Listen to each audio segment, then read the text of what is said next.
আলাদা। তুমি জানো মাছ বাজারে গেলে মাছই পাবা, সেখানে আর চাল ডাল পাবা না। তুমি সে মাছ বাজারে স্বর্ণ খুঁজো কেন?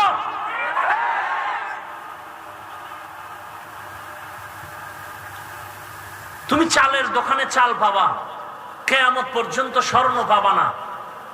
কোন ধান্দায় তোমাকে সেখানে পাঠাইলো যে চাল বাজারে স্বর্ণ পাওয়া যায়? কে বলেছে? আর তুমি বোকার মতো দৌড়াচ্ছ। এই বাংলার জমিনে দাঁড়ায় কোনোদিন আওয়ামী লীগ ব্যানার লাগায় বলে নাই যে ইসলাম আমরা কায়েম করব, বলেছে? তাহলে তার কাছে ইসলাম চান কেন?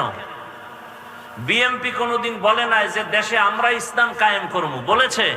তো তার কাছে ইসলাম চান কেন?